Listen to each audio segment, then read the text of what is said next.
Yeah, I think it's an interesting point because a lot of these licenses have a lot of left open to interpretation, Yeah. right? And in fact, the first version I remember of the SSPL actually, if you read it, it disallowed even like consulting services, right? And Oh, really? oh yeah, it was like any services around this, and then people were like, wait a minute, we do consulting. Does that count? Oh well, no, no, no, no. And so then they kind of backed off on it a little bit and made some changes. And I think that that's where it's interesting because it's less of a license and more almost like a terms of service, and more open to interpretation.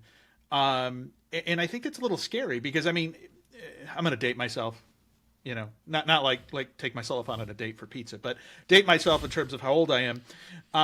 It's definitely something that I've seen back in the day when I started, where the GPL is evil and it's so open ended, we don't know what it means, and so all of these big corporations would have lawyers and lawyers and lawyers telling you you can't use GPL simply because it's a scary thing.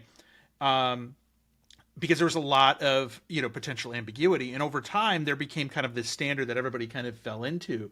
But with these licenses, whether it's BSL, SSPL, there's a lot of open to interpretation, which means that the companies using these, they can redefine those terms based on who's in charge management wise. I would say the GPL is that way too, though, right? Like we're I still think learning new ways the but GPL there's is so being many people applied who are now. using it, and there's so much in common usage. I don't think you could. I mean, I'd say what Red Hat recently did, like people were like, wait, is that really GPL Well, and there's a compliant? lot of like news to us, right? We don't have the lawyers. But that's a lot of pushback already. Like the whole thing, we were at Fosse not too long ago, and they were arguing about that, right? There was the whole session. I think it's even on YouTube now. I guess all I'm saying is like if we're going to criticize these licenses for being vague and like kind of difficult to understand, I think we can look at specific open source licenses and make the exact same critiques. I don't know. I mean, I think there are. Do you understand the AGPL in and out? Do you really feel like you like? Well, totally AGPL is a rock all the weird way? thing Like, in and of itself. yeah, and here's Peter just looking at us like bouncing back and forth between like this tennis match.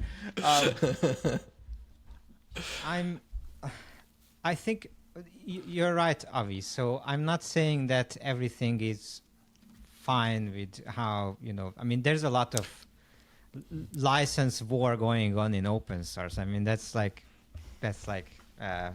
what's new, right? Yeah, yeah.